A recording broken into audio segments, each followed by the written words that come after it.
Hi, I am Dr. Clarence R. Pearson Sr., and welcome to My View, a podcast where I offer my professional perspective on today's most pressing geopolitical and socioeconomic issues.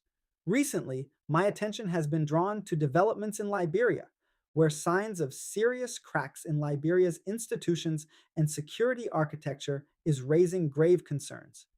Here is my view on the matter: the architecture of vulnerability, how Liberia's airport cocaine scandal exposed a state still struggling to secure its borders. When police announced the seizure of approximately 237.6 kilograms of cocaine valued at more than 19 million US dollars at Roberts International Airport, RIA, public attention understandably focused on the narcotics themselves. Yet the cocaine may ultimately prove to be the least important part of the story. The more consequential discovery was institutional. The investigation did not simply expose an attempted act of trafficking. It revealed structural weaknesses within Liberia's security architecture, weaknesses that sophisticated transnational criminal organizations routinely seek out across fragile states. Whether Liberia ultimately reverses this trend will depend less on the outcome of one criminal prosecution than on whether it can rebuild the institutional capacity required to secure its borders. The seizure should therefore be understood not merely as a criminal investigation, but as an institutional stress test. The results were sobering, beyond the cocaine. Modern organized crime rarely succeeds because traffickers possess extraordinary ingenuity. It succeeds because institutions leave exploitable gaps. According to testimony presented during legislative inquiries and reporting by the Liberian media, investigators found significant weaknesses in the operational oversight of cargo processing at Roberts International Airport. Public reporting indicates that officials acknowledge limitations in personnel deployment and specialized detection capabilities within the cargo environment, while investigators allege that documentation and cargo handling procedures had been manipulated. Those allegations are now before the courts, where the accused are presumed innocent unless proven guilty.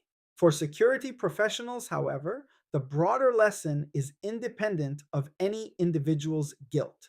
International airports function on one essential principle: the state, not private commerce, must ultimately control sovereign border security. Whenever commercial operations become more sophisticated than public oversight, organized crime begins to identify opportunities. That imbalance appears to have become visible in Liberia: the privatization of sovereign risk. Around the world, governments routinely outsource baggage handling, cargo logistics, warehousing, and ground operations. They do not outsource sovereign authority, customs inspection, drug interdiction, immigration control, national intelligence. These remain inherently governmental functions. The concern raised by the RIA investigation is that Liberia's institutional capacity may not have expanded at the same pace as its commercial aviation infrastructure. Private logistics companies increasingly operate sophisticated global systems capable of moving thousands of consignments each week. Yet security agencies require equivalent technological capacity to verify what commercial operators process. Where that balance disappears, oversight becomes reactive rather than preventative. Security professionals often describe this phenomenon as institutional asymmetry. Private systems become modern, public oversight remains manual. Organized crime exploits the difference. Criminal networks prefer weak institutions. Contrary to popular imagination, international cocaine syndicates rarely seek countries with the weakest airports. They seek countries with the weakest institutions surrounding airports. West Africa has increasingly become attractive because geography combines with institutional unevenness.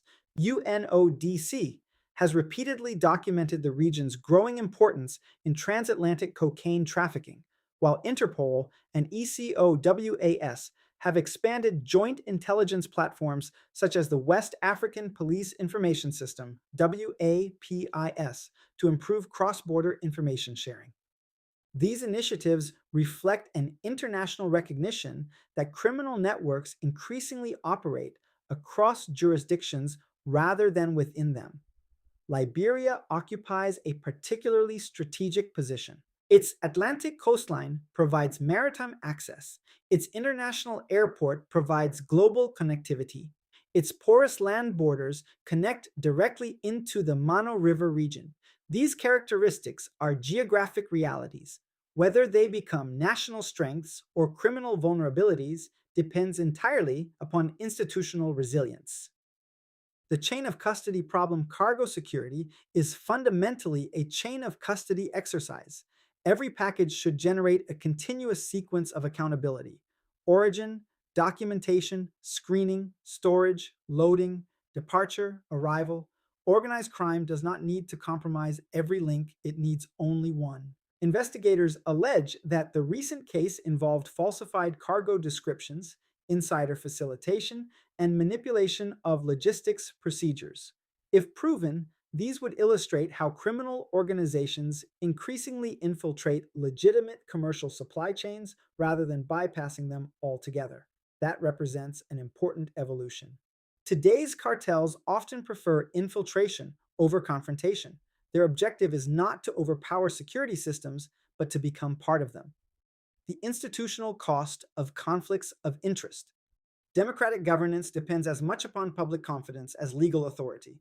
For that reason, any perceived overlap between public oversight responsibilities and private commercial interests at critical national infrastructure inevitably raises legitimate governance questions. Whether or not such relationships violate any law is ultimately a matter for ethics regulators, investigators, or the courts. But from a governance perspective, institutional credibility depends upon clear separation between regulators and regulated entities, oversight committees and commercial beneficiaries, national security decision makers and private contractors. Modern democracies increasingly recognize that perceived conflicts of interest can erode public trust even where no criminal wrongdoing is established. Institutional legitimacy requires not merely impartiality, but the appearance of impartiality. Progress. Worth recognizing. The current investigation also reflects meaningful institutional improvements. Liberia's amended Controlled Drugs and Substances Act of 2023 significantly strengthened the legal framework governing major narcotics offenses, including making certain trafficking charges non bailable. Unlike earlier high profile cases in which defendants secured release before proceedings concluded, authorities have indicated that current suspects remain in custody pending judicial process. The case also demonstrates greater cooperation among the Liberia National Police, the Liberia Drug Enforcement Agency, prosecutors, and international partners. Those developments should not be overlooked. They suggest institutions capable of learning. Regional security requires regional solutions. No West African state can defeat transnational narcotics trafficking alone. Drug routes ignore borders. Law enforcement cannot. Programs supported by Interpol, UNODC, ECOWAS, and international partners, including WAPIS, AIRCOP, and the Container Control Program, represent precisely the kind of integrated intelligence architecture required for modern border security. Liberia's long-term security will depend upon becoming a stronger participant in these regional systems rather than confronting sophisticated criminal networks in isolation. Rebuilding institutional capacity. The RIA investigation points toward reforms extending well beyond criminal prosecution. Liberia requires permanent multi agency border units at major ports of entry. Cargo inspection should incorporate advanced imaging technologies, narcotics detection capabilities, and integrated digital chain of custody systems. Ethics legislation should minimize conflicts between oversight responsibilities and commercial interests in strategic national infrastructure. Most importantly, security institutions must be funded not only to react to crises, but to prevent them. Prevention remains significantly less expensive than institutional recovery. The real test history will not remember Liberia primarily for the seizure of 237 kilograms of cocaine. History will remember how Liberia responded after discovering the vulnerabilities that allowed such an operation to develop. The country's democratic institutions have survived civil war, political transition, epidemic disease, and economic hardship. Their next test is more subtle. Can Liberia build institutions stronger than the criminal networks seeking to exploit them? That question extends far beyond Roberts International Airport. It goes to the very meaning of sovereignty in the 21st century. A nation's borders are not secured merely by fences, scanners, or checkpoints.